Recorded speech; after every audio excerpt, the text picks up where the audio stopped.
Bonsoir à tous, je vous présente la séance d'introduction à la semaine numéro 8. Il s'agit d'une semaine dédiée au réseau. Je rappelle juste le fait qu'on n'a pas eu de TP la semaine dernière parce que je voulais pas introduire de nouvelles notions de TP, pas beaucoup en tout cas. Et je reste sur cette logique. Je vais pas introduire beaucoup de notions de programmation cette semaine, presque rien. Donc ça peut aussi aider ceux qui sont inscrits un peu plus tard. Ça vous donne aussi un peu plus d'espace, plus de temps pour rattraper. Donc je vous annonce aussi que lundi prochain, ça va être le lundi 20, je vais réserver le créneau 17h-18h pour des rattrapages. Vous pouvez venir avec des questions à partir du TP1.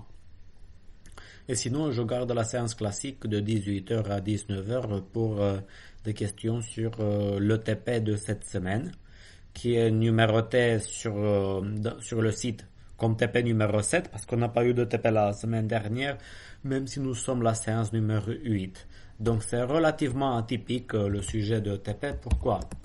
Je commence pas avec des questions de processing Java ou de programmation, mais je commence avec des questions de terminal et de réseau. Donc, exo 1, je peux donner, si vous voulez, la correction tout de suite. J'ai un terminal. Ça, c'est une commande Linux. Voilà, et j'ai fait l'exo 1. Par la suite, vous avez l'exo 2, 4, proc CPU info. Je suis pas obligé d'écrire CPU info. Si j'ai écrit CPU i, j'appuie sur la tabulation et il remplit tout seul. Bon, ça va faire une grosse sortie, ne vous embêtez pas trop. Mais dans cette grosse sortie, si vous regardez un peu, par exemple, vous trouvez la marque et le modèle de mon processeur. Ok, ça sert à ça. Une commande très connue en réseau, c'est ifconfig. Donc, ifconfig, ça vous présente ce qu'on appelle les interfaces réseau. Moi, j'utilise là où je suis à la maison une interface réseau qui s'appelle WLO1. Vous n'allez pas pouvoir tout comprendre si je vais directement sans aucune transition au niveau des commandes, parce qu'il y a des informations assez complexes qui sont affichées et il faut des bases théoriques. Mais je me permets d'aller vif dans le sujet comme ça parce que vous allez voir où je veux en venir. Et si vous regardez les vidéos sur les réseaux et les slides, je pense que vous allez pouvoir suivre. Mais il faut un peu de temps. Donc si vous voulez, ça c'est mon adresse IP. Donc je veux juste dire que l'adresse IP c'est comme, si vous voulez, la plaque d'immatriculation de ma machine. Après, ne vous embêtez pas à lire tout ça. Ça fait partie du jeu. Ce type de commande renvoie beaucoup d'informations qui ne sont pas usuellement utiles. Une autre commande qui peut vous intéresser, c'est root-n. Si je tape cette commande-là, je vais avoir ce qu'on appelle le gateway ou la passerelle par défaut. Celle-ci, c'est ma passerelle par défaut. C'est l'adresse IP de ma box ADSL. Ok. Par la suite, je peux me permettre de faire un ping sur une machine éloignée en Nouvelle-Zélande pour voir si j'obtiens une réponse. Voilà, la commande ping a dû d'abord trouver l'adresse IP de cette machine-là, c'est celle-ci. Et après, on envoie des messages ping et on obtient des retours. C'est une machine assez éloignée en Nouvelle-Zélande. Elle répond peut-être pas si vite que ça parce que quand vous avez le temps d'un aller-retour, c'est, je sais pas, regardez, plusieurs centaines de millisecondes, ça veut dire une demi-seconde. Ça en réseau c'est beaucoup. Donc il y a par la suite, très important, retenir la commande traceroute qui vous permet de connaître les serveurs intermédiaires, les routeurs intermédiaires qui ont été utilisés pour arriver en Nouvelle-Zélande. Je veux dire, si j'appelle traceroute sur la même machine, il va aller en Nouvelle-Zélande et il va me donner, si vous voulez, les correspondances. Imaginez que c'était un avion qui, s'il n'y a pas de ligne directe de Paris en Nouvelle-Zélande, ça peut passer par plusieurs d'autres pays intermédiaires. C'est pareil pour une connexion réseau. Ça peut pas arriver de ma box ADSL directement en Nouvelle-Zélande. Ça passe par plusieurs machines intermédiaires. Dans ce cas-là, ça passe juste par un nombre très limité de machines.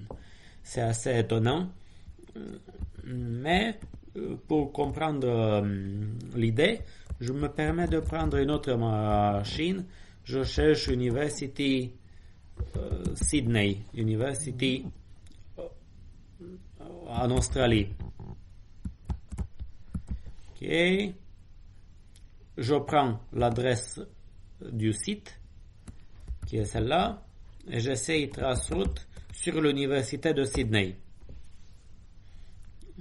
Et voilà, là pareil, ça passe presque par les mêmes machines, mais à un moment donné, jusqu'à la dernière ligne, c'est différent. Donc à mon avis, c'est une situation atypique. Je ne sais pas comment c'est configuré mon réseau particulier ici, donc je peux essayer une dernière institution pour voir si c'est pareil, mais tout ce que je veux dire, si vous essayez de faire la même chose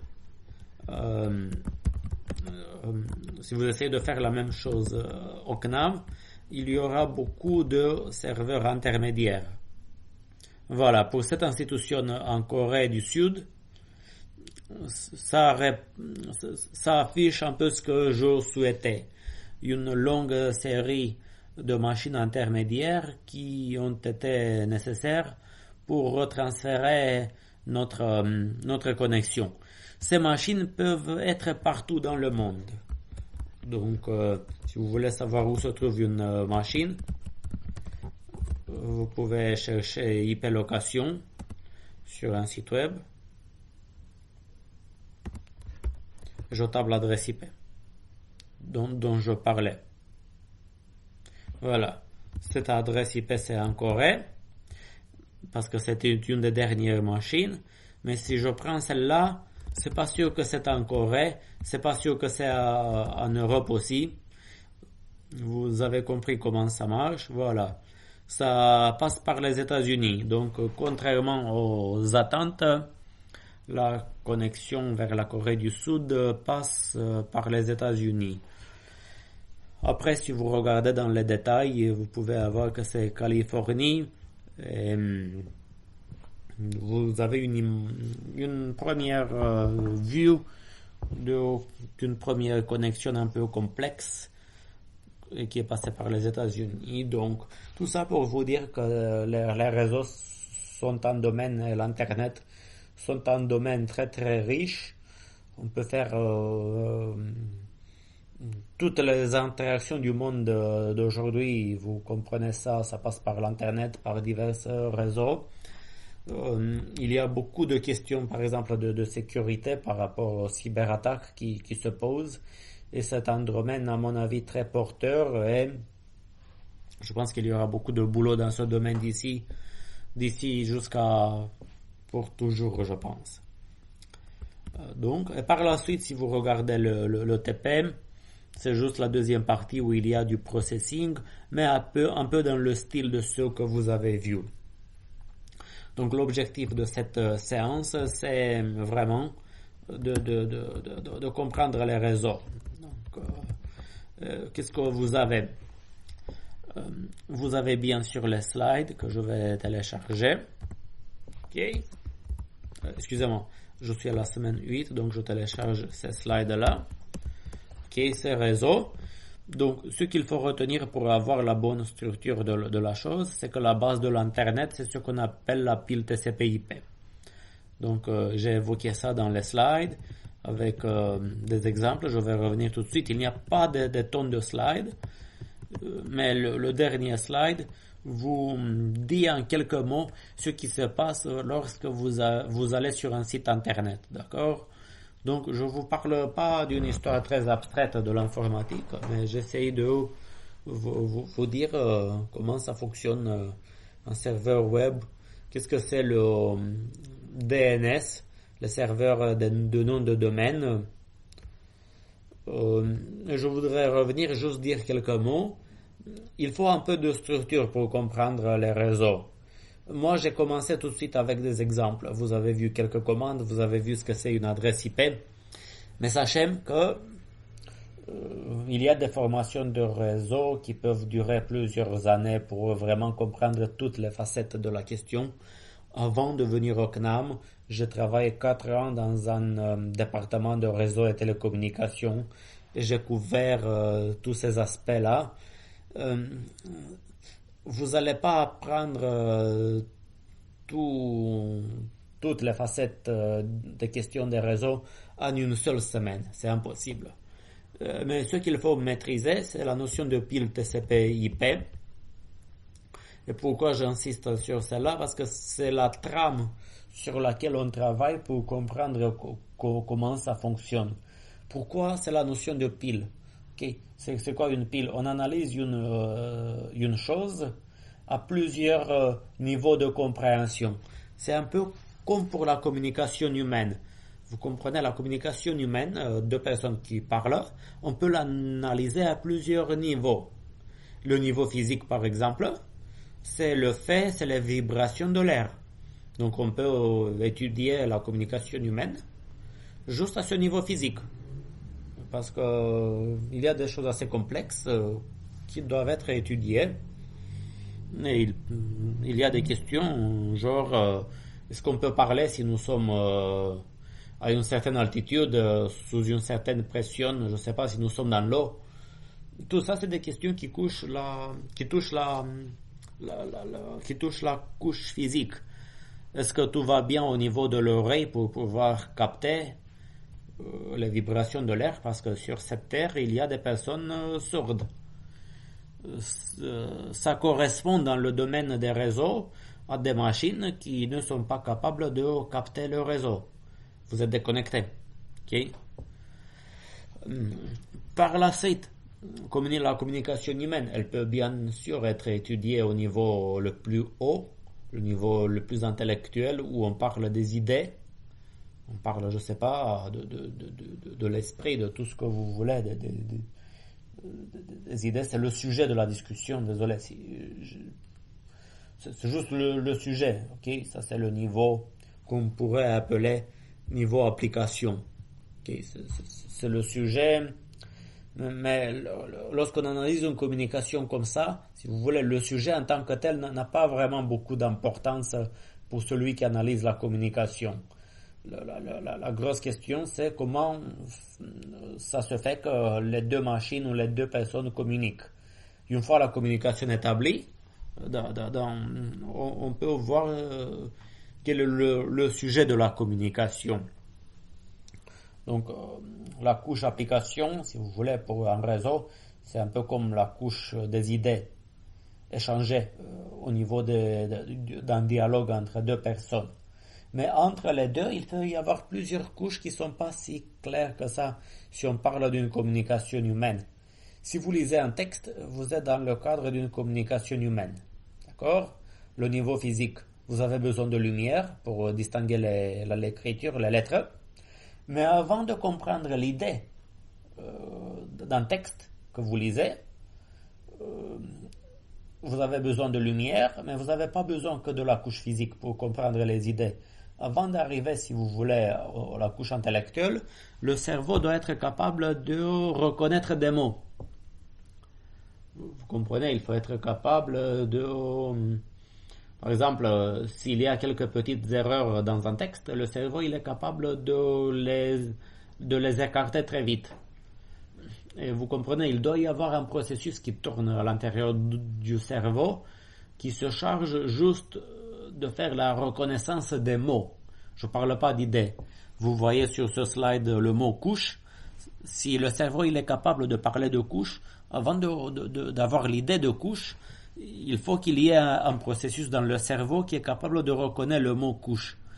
Si ce niveau à l'intérieur du cerveau n'est pas bien travaillé, par exemple pour un enfant qui commence à apprendre à lire, lui il peut avoir du mal à comprendre que les lettres C, O, U, C, H, E, c'est un mot. Mais une fois qu'on travaille cette couche du cerveau par automatisme, le cerveau s'habitue à faire cette tâche très très vite et on se rend même plus compte qu'il faut y avoir cette couche à l'intérieur du cerveau pour comprendre, pour saisir les mots, pour voir les mots. Bon. Pour finir un peu avec la métaphore, j'ai une machine A qui parle avec une machine B. La machine B, c'est peut-être en Australie, en Corée du Nord. La communication n'est pas directe. Il y a beaucoup d'intermédiaires. Les intermédiaires s'appellent routeurs. À la couche application, c'est presque un peu comme deux personnes qui parlent et nous sommes au niveau des idées et des concepts qui sont échangés. Donc, mais deux machines ne peuvent pas parler directement dans un langage de niveau application. Et là, on est obligé de comprendre toutes les couches des machines. Donc, l'information intellectuelle, si vous voulez, de la couche application, ici vous pouvez avoir un navigateur Internet, elle doit être donnée, si vous voulez, transférée vers une couche de niveau inférieur qui s'appelle transport.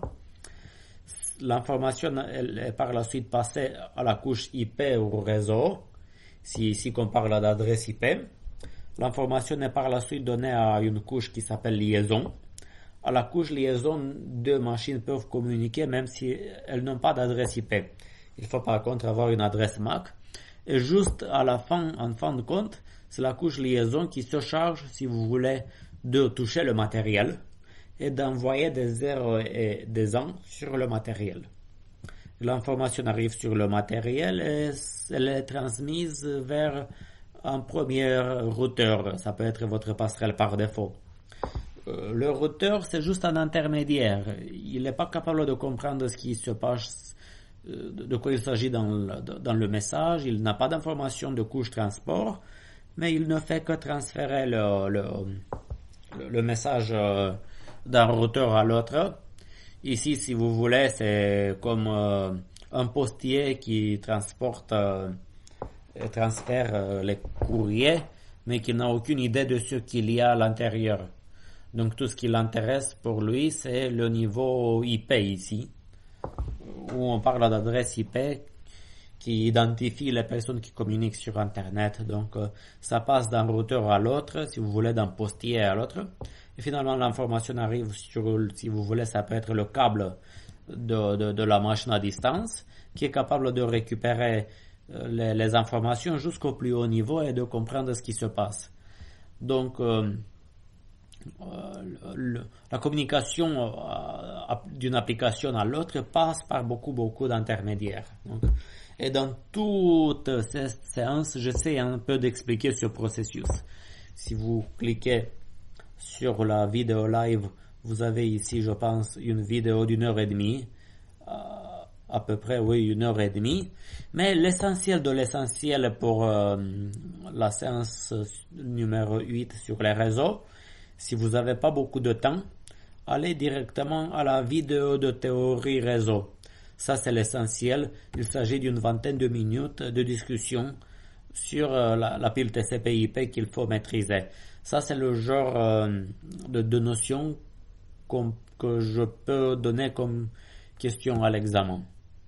Donc, j'espère que j'ai réussi à vous donner un peu un aperçu de ce qu'on doit maîtriser en réseau. Et j'espère que vous avez assez de pointeurs pour savoir comment se retrouver et pour comprendre plus en détail le fonctionnement de ce domaine que je l'ai toujours trouvé fascinant. Ça m'a fasciné par sa diversité. Parce que lorsque vous faites de la programmation, oui, il peut y avoir des algorithmes intéressants, mais vous êtes toujours dans votre environnement de travail de programmation. Vous avez un programme qui fait des choses. D'habitude, c'est en local et tout est confiné d'une certaine manière dans une boîte. Mais si on parle de réseau, on parle d'internet, on parle de communication au niveau, si vous voulez, planétaire, c'est pas qu'on maîtrise nous tout ça, mais le nombre de choses qu'on peut toucher grâce à ce qu'on comprend en réseau est d'une certaine manière beaucoup plus large que ce qu'on peut faire que par la programmation pure. Mais bon, finalement, c'est une question de goût. Donc, je vais bientôt clôturer la séance. Je pense que j'ai fait le tour. Pour la semaine prochaine, donc c'est pas pour cette semaine, mais pour la semaine prochaine au niveau du TP, je vais proposer, donc il va s'agir d'ici une semaine, je vais proposer donc vers le 21 novembre, je vais proposer un mini devoir en plus du TP classique et je vais vous donner toutes les informations. Par contre, j'ai pas reçu beaucoup de retours pour faire un TP en présentiel. J'ai envoyé un mail à ce sujet il y a quelques jours, j'ai pas beaucoup de retours, donc je pense que je vais peut-être abandonner l'idée d'un TP en présentiel, sauf si il y a au moins 3 ou 4 personnes qui reviennent me solliciter. Donc n'hésitez pas à rebondir sur cette séance le lundi prochain parce que je ne sais pas si vous captez ou pas. Je parle un peu dans le vide pour l'instant, c'est un peu la difficulté. L'objectif c'est d'avoir un dialogue et de comprendre la configuration de réseau grâce aux commandes Linux. D'une manière, on va essayer, même pour la semaine prochaine, je peux donner des exemples de commandes parce que c'est aussi un domaine très interactif.